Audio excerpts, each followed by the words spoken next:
No sign of any deer today. No noises, nothing. So, I probably won't come back here till next year.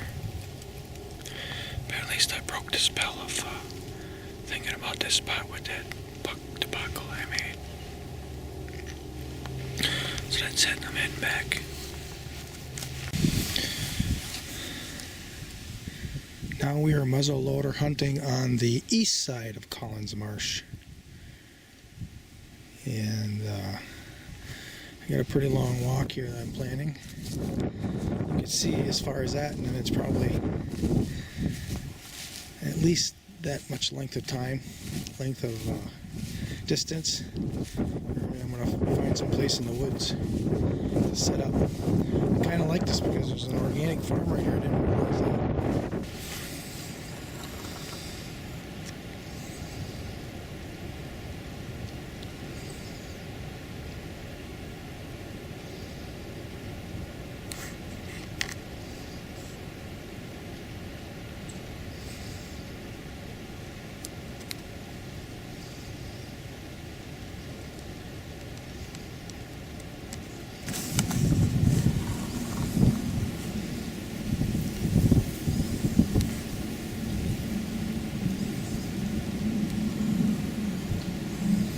I don't know what that is. If that's a stand. Oh yeah, I see a ladder going up to it. That must not be public land then. Or it's a legal stand.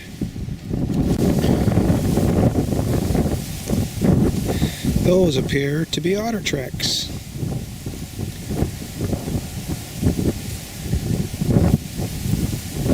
That's pretty cool. So we're out here clear of the woods. We're quite a ways on this side, and getting right to the edge on the other side. I don't know how to get across the other side. A fellow that I met this summer said he was hunting in that woods over there, and he came up on this berm. So he must have had waders with him. He probably didn't think I'd ever come back here. Well, I didn't even think I was ever going to come back here. But I don't have deer yet, and I like to explore. I see there's kind of a line of canary grass right here that gets over to those willows. I'm going to walk over there and see if there's any deer beds.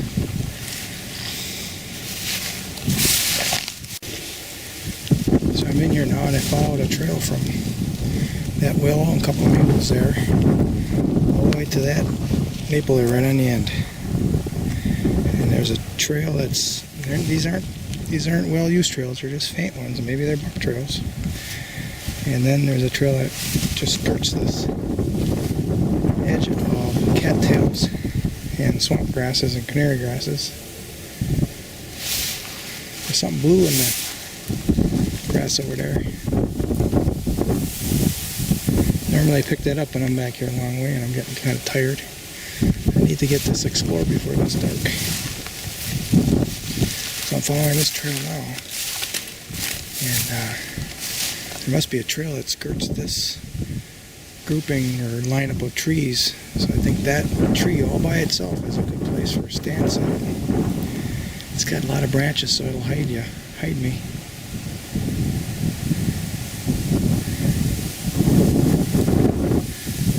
I'm going to be buying one of those super light tree stands with the tree sticks to climb up. So it's not today, but probably not this year. Sometime in the future. I mean, it's within striking distance of the bow. Just whether or not I can get an arrow through all those branches. I figured out that I get tied to branches to make lanes because you're not supposed to cut them. So I'm just gonna tie them. So this trail kind of bends around here and heads off this way. That's kind of neat. I'm gonna follow it. I'll let you know. And that's the tree there that I was talking about before. Now I'm walking a pretty good trail here. There's actually some deer prints in it.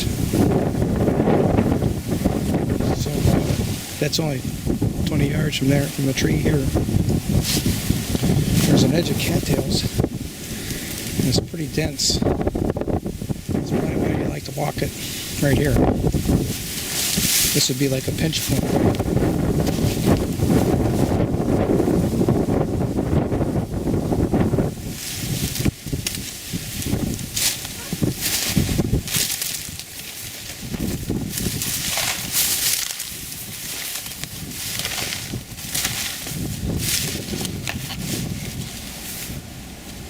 Okay, I'll let you know.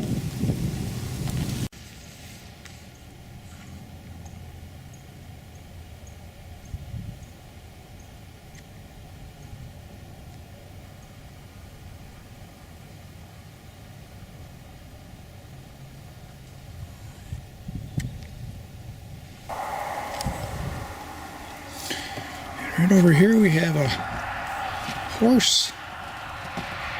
There's a horse right there. Let me see if I can use night vision here. Hang on.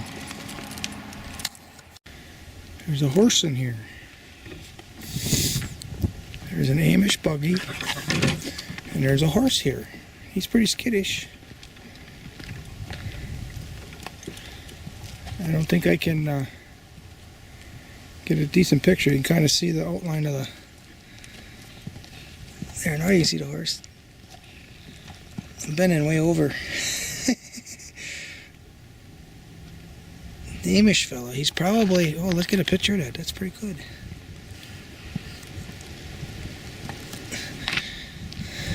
He's hunting. He said he got a really nice buck in Illinois when he lived there with a bow. That's pretty cool.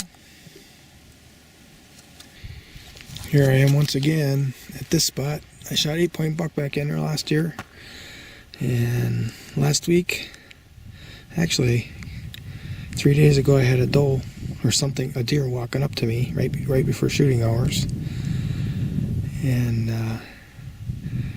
I didn't see it. When I shifted my gun, I think it heard me or saw me. So now I'm going to hunt north of that, or south of that position. I'm going to hunt in my original position that I started at 6 weeks ago, because it's a north wind. And if it's the same deer, it'll come down to the south of that position so I can smell the wind. So I'm going to try to get in there. I've got a good spot to sit right at the corner here, but I'm going to try to work out to the other corner. We'll see if I can. Alright, I'll get back to you.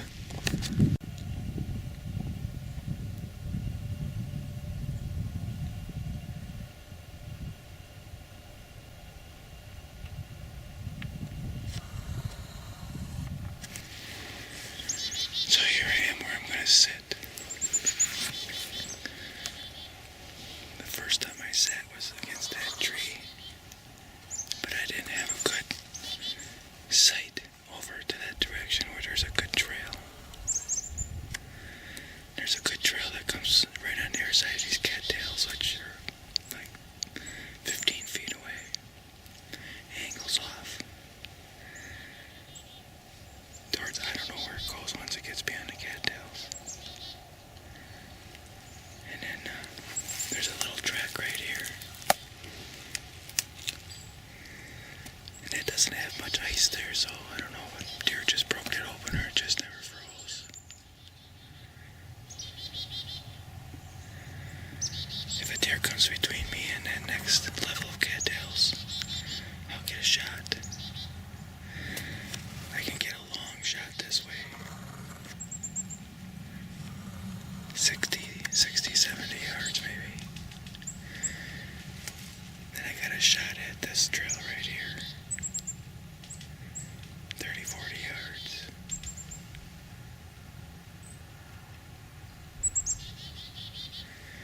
This isn't a bad bow setup either, but coming in here is noisy. I waited for a car to be going past to help mask the noise a little bit. And when there are no cars, I would just sit and wait. So it took me a long time to get in here.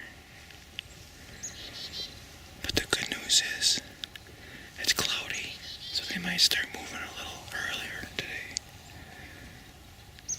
This is the time I got now.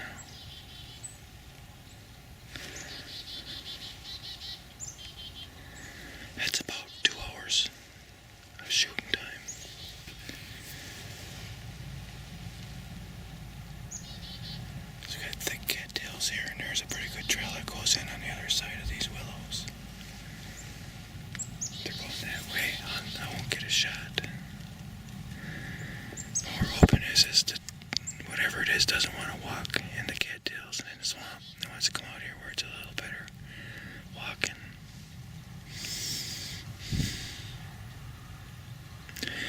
That would be exciting. One walked right down this trail and I shot it at 5 feet away.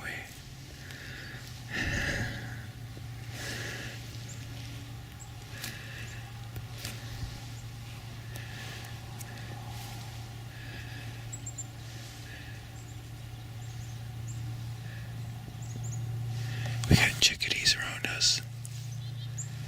Hard to video record them.